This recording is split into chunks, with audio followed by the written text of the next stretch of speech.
Hello students, मैं Shri Ram academy से आपकी हिंदी की टीचर। तो आज हम पार्ट 2 पढ़ाएंगे जो कक्षा 8 का पाठ चैप्टर 2 कहलाएगा। ठीक है ना। तो इसमें हम क्या सीखेंगे? जीवन में विनम्रता व बड़ों के प्रति आदर की भावना जागृत करना। ठीक है ना। तो इसमें एक स्टोरी है, आप इंटरेस्टेड लेके स्टोरी जैसा सुने इसके, मैं बोलती जा रही हूँ, एक्सप्लेन करती जा रही हूँ। ठीक है ना। अब बस आप इसे समझने की कोशिश करें। ठीक है ना। ये सहज रूप से आपके समझ में आ जाएगी। तो लेट्स स्टार्ट। अपने काम के सिलसिले में शर्मा जी से मिलना था। मैं उनके घर की ओर मुड़ा ही था कि देखा कि शर्मा जी का बेटा विराट अपने संगी साथियों के साथ खेल रहा था। ठीक है ना, खेल रहा है। मैंने उसे आवाज़ देकर पूछा, क्या पापा घर पर हैं? ठीक है ना, इन्वर्टेड काम यहाँ पे बंद हो जाता है। ठीक है। तो हाँ है, संक्षिप्त उत्तर देकर बिना मेरी ओर देखे ध्यान दिए वह खेलने में ही व्यस्त रहा। ठीक है ना। मुझे दोबारा कहना पड़ा, अरे भाई विराट, यहाँ पे कॉमा लग गया है विराट के बाद। ठीक है। माँ पापा के मेरे आने की सूचना नहीं दोगे? ठीक है ना। देखिए यहाँ पे क्या है, यहाँ पे भी डबल इन्वर्टेड कामा लगा हुआ है और यहाँ पे भी लगा हुआ है। ठीक है ना। फिर यहाँ से डबल इन्वर्टेड कामा शुरू होता है और फिर यहाँ पे ख़त्म हो जाता है। ठीक है ना। और ये ऐसा जो बना हुआ है ये क्या है? क्वेश्चन मार्क का चिन्ह है। ठीक है ना। ये जो डबल इन्वर्टेड का जो कामा है और यहाँ से वाक्य शुरू होता है और यहाँ पे वाक्य खत्म हो जाता है, तो ये प्रदर्शित करता है कि यहाँ पे विशेष वाक्य है। ठीक है। आगे देखें। पापा आपसे मिलने वीरेंद्र अंकल आए हैं, ऐसा उसने वहीं से खेलते हुए दरवाजे की ओर मुँह करते हुए चिल्लाकर कहा। ठीक है ना। और अपनी जिम्मेदारी से पूर्ण कर ली, अपनी जिम्मेदारी जो है पूर्ण कर ली, ऐसा वीरेंद्र जी कह रहे हैं। मैं ठगा सा दरवाजे पर खड़ा रह गया। ठीक है ना। वह दरवाजे पर ठगा से खड़े रह गए। उसको लगा कि जैसे इसने कुछ ध्यान ही नहीं दिया, अपने खेलने में व्यस्त है और अपना काम भी कर दिया। ठीक है ना। आवाज़ सुनकर शर्मा जी की बेटी विधु दौड़ती हुई आई, मुझे बाहर खड़े देखा, झुक कर नमस्कार किया और बोली, आइए, पापा तो आपकी ही प्रतीक्षा कर रहे हैं। आपका भेजा हुआ संदेश उन्हें मिल गया था। ठीक है ना। ऐसा शर्मा जी की जो लड़की है विधु है, उसने दौड़ कर आया, नमस्कार किया, शिष्टता पूर्वक, विनम्रता पूर्वक जिसे कहेंगे। ठीक है ना। और फिर देखिए यहाँ पे डबल इन्वर्टेड कामा लग गया है। आइए, पापा तो आपकी ही प्रतीक्षा कर रहे हैं ना। उसने ऐसा कहा कि पापा आपकी ही प्रतीक्षा कर रहे हैं और आपका भेजा हुआ संदेश उन्हें मिल गया है। बैठने के बाद अपने मम्मी पापा को मेरे आने की सूचना दी और मेरे लिए जल ले आई। बोली, अंकल जल लीजिए। ठीक है ना। इन्वर्टेड कामा यहाँ पे लगा और फिर ख़त्म भी हो गया। ठीक है ना। मेरे लिए जल ले के आई। उसका सहज सुमधुर और शिष्टता पूर्ण कथन सुनकर मन को संतोष हुआ। ठीक है ना। इतना विनम्र भाव से विधु ने वीरेंद्र जी को नमस्कार किया, जल ला के दी, पानी ला के दी पीने के लिए, तो वह उनका मन बड़ा संतोषी हुआ। ठीक है ना। सोचने लगा, विराट पढ़ने में तेज है और अपने नाम की तरह उसका स्वास्थ्य भी अधिक अच्छा है, फिर भी लोगों की प्रशंसा का पात्र विधु ही है ना। क्या कह रहे हैं कि विराट जो है कि पढ़ने में भी तेज है और स्वास्थ्य भी उसका अच्छा है, लेकिन जो प्रशंसा की पात्र है कौन है? वह विधु है, क्योंकि वह विनम्र है ना। इसका कारण क्या था? विनम्र है। जरूरी नहीं है कि जो व्यक्ति, जो स्टूडेंट्स पढ़ने में तेज होगा वह विनम्र होगा, ऐसा नहीं होता है। ठीक है ना। विनम्रता चरित्र का सद्गुण है और सुसंस्कृत होने का परिचय पत्र है। यह एक ऐसा चुंबक है जो संपर्क में आने वाले को बरबस अपनी ओर खींच लेता है। विनम्र व्यक्ति की बोली मृदुल और आचरण शिष्ट तथा भावना निजता ही ओतप्रोत होती है। जो विनम्र व्यक्ति होती हैं, है ना, तो उनकी जो बोली होती है कोमल सुमधुर और उसका जो व्यवहार है, आचरण, वो शिष्ट होता है, यानी रिस्पेक्टेबल होता है। ठीक है ना। उसकी भावना सामने वालों को ओतप्रोत कर देती है। ठीक है। याद रखना होगा कि दीनता विनम्रता नहीं है, दीन याचक होता है, जबकि विनम्र जो होता है कैसा होता है? वह दाता होता है। ठीक है। तो वह क्या करता है? वह प्यार बांटता है, जुड़ाव पैदा करता है और मेल मिलाप की पृष्ठभूमि तैयार करता है। उसके मन में विपरीत विचार वालों का साथ भी सामंजस्य बैठाने की धारणा बनी रहती है। प्रश्न उठता है कि विनीत व्यक्ति को पहचाने कैसे, ठीक है ना। विनीत व्यक्ति को, जो अच्छा व्यक्ति है, उसे हम कैसे पहचाने। आगंतुक का प्रसन्नता पूर्वक स्वागत करना, यथोचित सत्कार करने के पीछे न रहना है ना। अगर हम प्रश्न ढूंढ रहे हैं कि विनीत व्यक्ति कैसा होता है तो कैसे पहचाने, तो सबसे बड़ा एग्जाम्पल यही है, आगंतुक का प्रसन्नता पूर्वक स्वागत करना, उसका सत्कार करना, इन्हीं की सत्कार के पीछे न रहना, ये विनम्र का सबसे बड़ा स्वभाव है। अपनों से बड़ों द्वारा आसन ग्रहण करने पर ही आसन ग्रहण करना, ऐसी प्राथमिक आदतें जो विनीत व्यक्ति की पहचान में सहायता करती हैं। महिला हो या पुरुष, प्रत्येक की गरिमा भावनाओं का समुचित सम्मान करना विनयी व्यक्ति की विशेषता होती है। यह सही है कि विनम्रता जब वाणी और व्यवहार में घुली मिली होगी तभी प्रभाव पैदा करने में सक्षम बनेगी। आदर प्रकट करने में चूक न हो, यह सावधानी उसे अवश्य रखनी होगी। बड़ों के बुलाने पर क्या है, हाँ, अच्छा जैसे शब्दों का प्रयोग अथवा जवाब नहीं देना उचित नहीं माना जाता है। विनम्र व्यक्ति की भाषा घुली विनम्रता, स्पष्टता और सहजता उसके चरित्र को चमकाने में बहुत प्रभावशाली होते हैं। इसलिए जवाब देना ही पर्याप्त नहीं माना गया। बड़ों के पूछने पर या बुलाने पर जी हाँ, जी आया कहने का प्रभाव अधिक अच्छा रहता है। किसी की बात का उत्तर ऐसे नहीं देना चाहिए कि सुनने वालों की भावना को ठेस पहुँचे, ठीक है ना। इन्हीं की जो विनम्र होते हैं वे हमेशा अच्छे से ही जवाब देते हैं, है ना।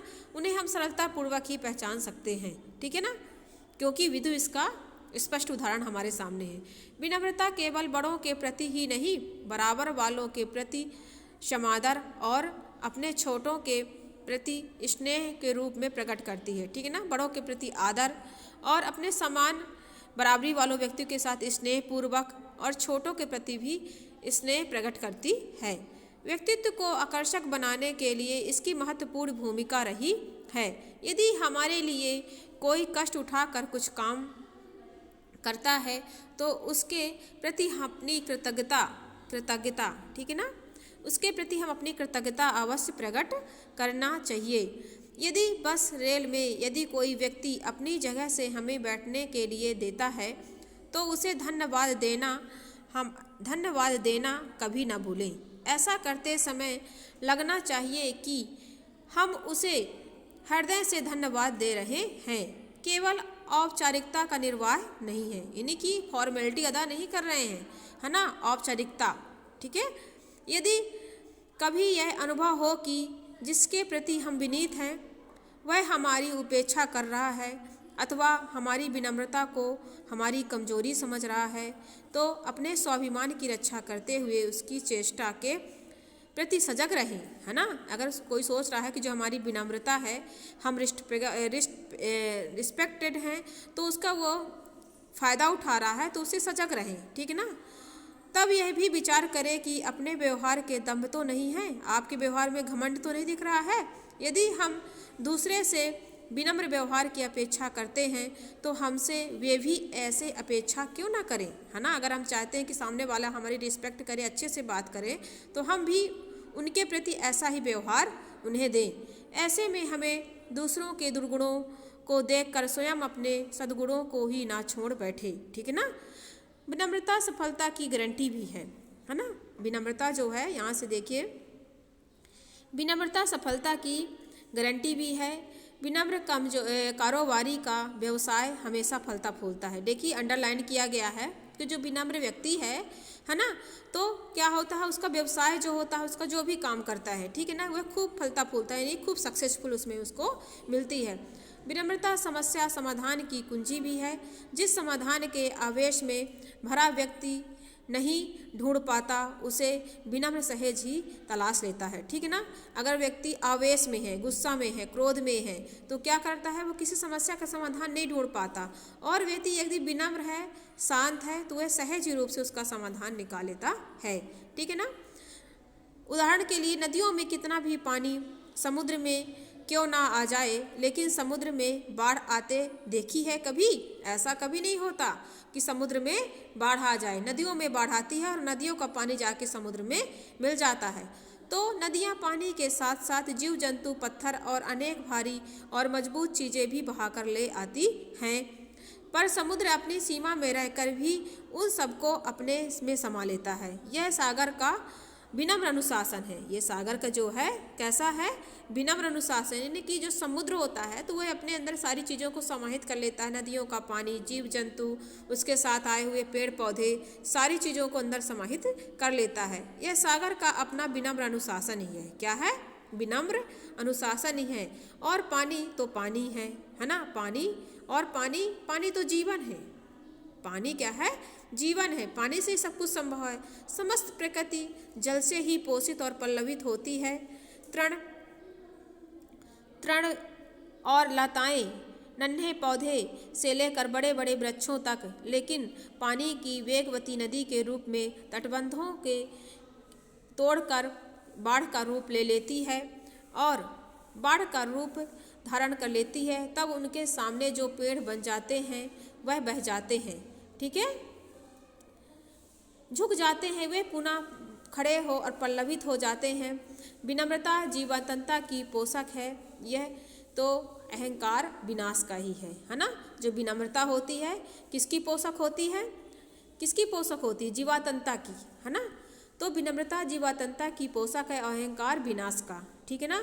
तो ये पाठ हमारा समाप्त होता है। और इस पाठ से हमें क्या शिक्षा मिलती है, कोई हमें बताएगा? ठीक है, हम बता रहे हैं आपको। इस पाठ से हमें शिक्षा मिलती है कि हमें विधु की तरह विनम्र होना चाहिए, जिससे हम बरवासी लोगों को अपनी ओर खींच सके। और विराट की तरह हमें क्या होना चाहिए? कटु नहीं होना चाहिए, है ना। वह पढ़ने में तेज है, स्वास्थ्य भी उसका अच्छा, लेकिन वह विनम्र नहीं है, ठीक है ना। तो हमें क्या बनना है? विधु बनना है।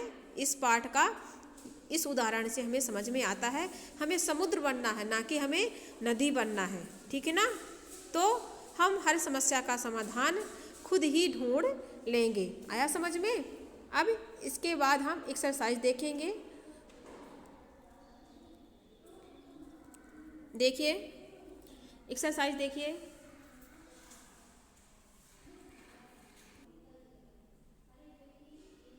देखिए नया शब्द डिफिकल्ट वर्ड है। इसमें क्या है? शिष्टता, यानी अच्छा व्यवहार। सद्गुण मीन्स अच्छा गुण। सुसंस्कृत मीन्स अच्छे संस्कार वाला, है ना। और मृदुल मीन्स होता है कोमल, ठीक है ना। आचरण मीन्स क्या होता है? व्यवहार या बर्ताव। ओतप्रोत मीन्स घुला मिला या व्याप्त। पृष्ठभूमि मीन्स होता है आधार, ठीक है। और सामंजस्य मीन्स होता है उचित अनुकूलन या समन्वय, ठीक है ना। आगंतुक मीन्स होता है आया हुआ अतिथि, ठीक है ना। क्षमादर मीन्स होता प्रतिष्ठा या सत्कार। कृतज्ञता मीन्स होता उपकार मानना या एहसान मानना, ठीक है ना। तो ये कुछ डिफिकल्ट वर्ड्स थे विनम्रता पाठ से, ठीक है ना। उसको हम देखे हैं, ठीक है ना। आप भी अगर कोई डिफिकल्ट है तो उसको अंडरलाइन करिए और कमेंट्स भेजिएगा, उसका अर्थ हम आपको बताने की चेष्टा करेंगे, ठीक है। अब देखिए वस्तुनिष्ठ प्रश्न, ठीक है ना। वस्तुनिष्ठ प्रश्न में हम देखेंगे जोड़ियाँ मिलानी है। तो हम फर्स्ट चैप्टर में भी आपको बता चुके थे कि जोड़ियाँ कैसे मिलानी है, ठीक ना। जो जिसके सामने वर्ड है उसको सही सही लिखना है, ठीक है। तो सुसंस्कृत है तो सुसंस्कृत का होगा अच्छे संस्कार वाला, ठीक है। तो हम इसको ऐसे मिला देंगे, ऐसे, यानी इसका ये सही है, लेकिन जब हम लिखेंगे तो यहाँ पे लिखेंगे, ठीक है ना, सुसंस्कृत के सामने। सामंजस्य मीन्स क्या होता है? तालमेल। दभ मीन्स क्या होता है? अभिमान या घमंड। और आचरण मीन्स क्या होता है? व्यवहार, ठीक है ना। लेकिन जब हम फेयर में लिखेंगे, नोट्स बनाएंगे, तो उसमें क्या करेंगे? इसके जस्ट सामने लिखेंगे, ओके। देन देखिए फिल इन द ब्लैंक्स, या जैसे कहते हैं दिए गए विकल्पों को रिक्त स्थान की पूर्ति कीजिए, ठीक है ना। तो आ नंबर में देखें इस तरह आ बा सा दा, हम आपको सभी कुछ बताएंगे, उसमें आपको देखना है। और इसमें 2 वर्ड्स दिए गए हैं, पाने वाला और दाता, ठीक है ना। तो जो इसमें सही है उसमें हम क्या कर देंगे? सही का चिन्ह लगा देंगे और उसके यहाँ पे फिलअप कर देंगे, ठीक है ना। तो दीन याचक होता है जबकि विनम्र दाता होता है। विनम्रता चरित्र का सद्गुण है, ठीक है ना। इसमें क्या होगा? विनम्रता, इसमें सही में सभी में सही लगा हुआ है ये, ठीक है ना। यदि हमारे लिए कोई कष्ट उठाकर काम करता है तो हमें उसके प्रति क्या होना चाहिए? कृतज्ञ होना चाहिए। क्या होना चाहिए? कृतज्ञ होना चाहिए। विनम्रता जीवात्मता की क्या है? वो है विनम्रता जीवात्मता की पोषक है, ठीक है ना। तो इसमें क्या होगा? दाता, इसमें विनम्रता और इसमें कृतज्ञता और इसमें निजता और जीवात्मता। ठीक है ना। अब ये आपकी लघुत्तरीय प्रश्न है। विनम्रता शब्द का अर्थ क्या है? विदु के व्यवहार से वीरेंद्र क्यों प्रभावित हुए? ठीक है ना, हमने आपको बताया है पाठ में। ठीक है ना, जब एक्सप्लेन किया है। बड़ों के बुलाने पर किस तरह का उत्तर देना चाहिए? ठीक है ना। सफलता की गारंटी किसे कहा गया है? यह क्या है? आपको एक वाक्य में ही इसका उत्तर देना है। ठीक है ना, तो एक बार आप ज़रूर देखें और मैं बाकी आपको एक्सप्लेन कर दूँगी। ठीक है ना, PDF के रूप में, तो आप उसे देख लीजिएगा और नोट्स का बना लीजिएगा। ओके। लघुत्तरीय प्रश्न है ना। शुद्ध वर्तनी है, ये आपकी शुद्ध वर्तनी है, ये लिखा गया है ना। ये तो बोलियां हैं, प्रतीक्षा, प्रशंसा, सुसंस्कृत पृष्ठभूमि, है ना। इसे बोल बोल के प्रोनाउंसिएशन करके सीखना है। शुद्ध वर्तनी संक्षिप्त, ये अशुद्ध लिखा हुआ है, इसे हम संक्षिप्त करेंगे। ये हम सारी चीज़ें आपको दे देंगे, लीजिएगा। ठीक है ना। Okay, thank you students.